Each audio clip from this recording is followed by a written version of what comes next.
Salut à toutes et à tous et bienvenue dans cette toute nouvelle vidéo.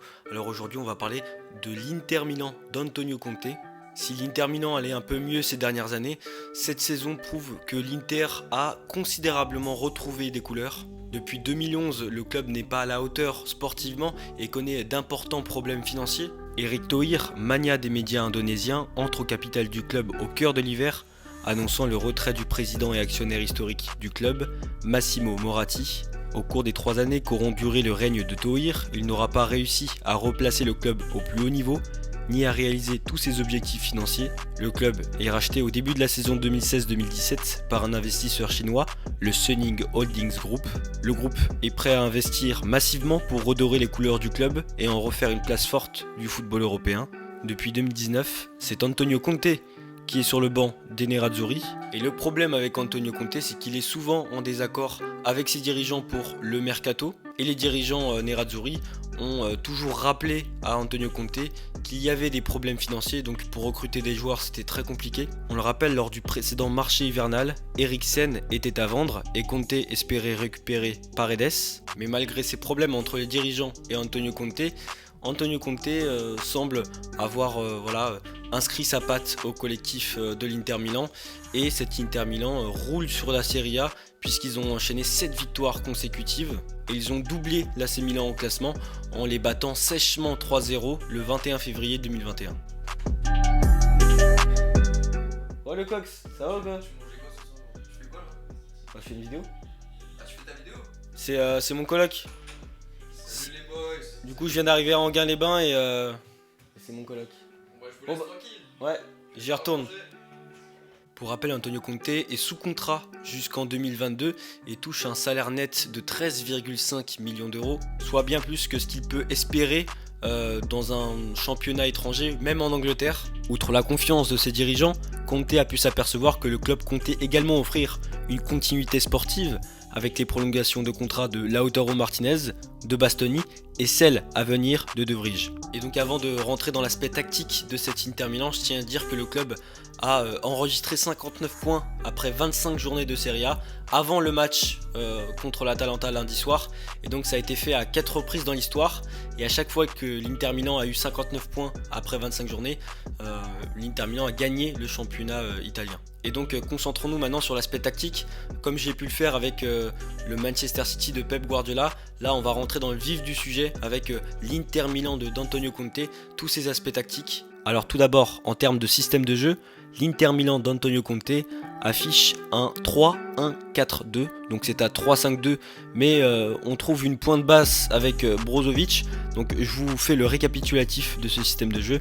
Handanovic, gardien de but, Bastoni, défenseur gauche, De Vrij, défenseur central, Skriniar, défenseur droit, Perisic, semi-latéral gauche, Hakimi de l'autre côté semi-latéral droit, avec Eriksen et Barella dans le centre du jeu, accompagné de Brozovic en pointe basse, et puis en attaque on retrouve Lautaro Martinez et Lukaku. On sait bien, Antonio Conte est un entraîneur qui compte énormément sur les circuits de relance. Il aligne 3 défenseurs parce qu'il veut surtout une supériorité numérique à la relance, et encore plus quand 2 attaquants adverses sont alignés. Mais lorsque l'entraîneur adverse aligne 3 attaquants, donc un en pointe et 2 ailiers, les 2 ailiers tentent de mettre la pression sur Bastoni et Skriniar. Pour contrecarrer tout ça, De Vrij ouvre vers les joueurs qui sont libres, donc sur les côtés, parce que généralement le milieu est verrouillé, surtout parce que Perisic et Hakimi sont souvent libres de tout marquage. Et quand il n'y a aucune solution, que ce soit sur les côtés ou au milieu de terrain, il faut balancer vers l'avant, loin vers l'avant, pour retrouver le monstre Lukaku, qui est un énorme point de fixation. C'est un des meilleurs points de fixation d'Europe.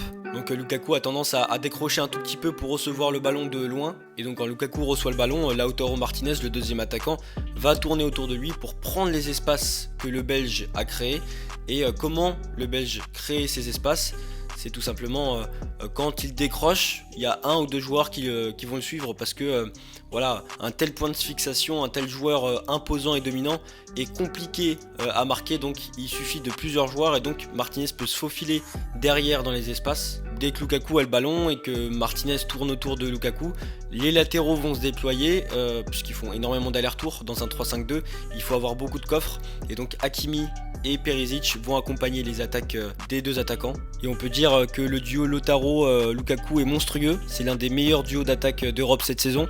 Toute la tactique de cette équipe est basée sur ces deux formidables joueurs. Mais si l'Inter est performant cette saison, c'est notamment grâce aux contre-attaques. Pour expliquer la chose, en phase défensive, l'Inter se transforme en 5-3-2.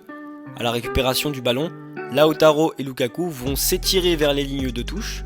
Le ballon est directement envoyé vers les attaquants. Et c'est là que Lukaku peut se montrer dangereux. Il aime bien porter le ballon loin du but pour accélérer ensuite.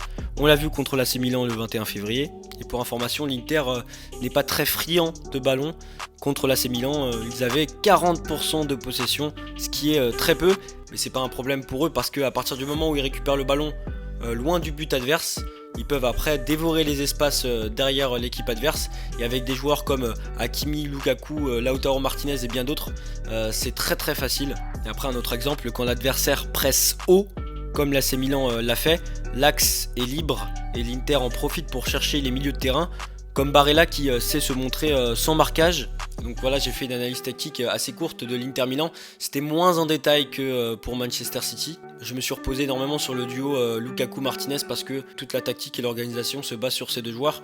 Et donc j'ai essayé d'expliquer un peu comment ça s'organisait et donc quelle est l'issue pour l'Inter Milan cette saison. Avec 6 points d'avance sur l'AC Milan au classement de Serie A, l'Inter Milan peut remporter son premier championnat d'Italie depuis 2010 et mettre fin à l'hégémonie de la Juventus. C'est une des équipes les plus attrayantes cette saison dans le football européen et donc à eux de ne pas gâcher cette opportunité tout comme en Ligue des Champions cette saison. Avant de terminer cette vidéo, petite info décalée, après des années de collaboration, le sponsor Pirelli et l'Inter Milan, c'est terminé. Le sponsor Pirelli ne sera plus le sponsor principal de l'Inter Milan. Depuis 1995, la marque de pneumatiques était affichée sur le devant du maillot. Durant ce laps de temps, Pirelli aurait versé un peu plus de 234 millions d'euros au club lombard, selon Calcio Finanza, soit 9,37 millions d'euros par saison. Le dernier contrat entre les deux parties avait été signé en février 2016 et courait jusqu'à l'été 2021. Donc voilà pour cette petite info décalée. Avant de terminer cette vidéo, je tiens à vous dire que voilà, pendant 2 semaines, j'ai pas pu publier de vidéo, tout simplement parce que j'étais malade et j'ai eu quelques complications. Maintenant, je suis de retour et je travaille sur énormément de projets, donc soyez au rendez-vous. Si ma vidéo vous a plu, n'hésitez pas à lâcher un like et à commenter cette vidéo tout simplement pour récompenser mon travail et pour qu'on puisse échanger aussi sur les sujets que je peux traiter ou d'éventuels aussi projets pour ma chaîne YouTube. N'oubliez pas aussi de vous abonner à mon compte Instagram pour ne rien manquer de l'actualité sportive. Je vous ai mis le lien dans la description. Donc je vous donne rendez-vous à la prochaine vidéo. Merci de m'avoir suivi. Prenez soin de vous. Ciao.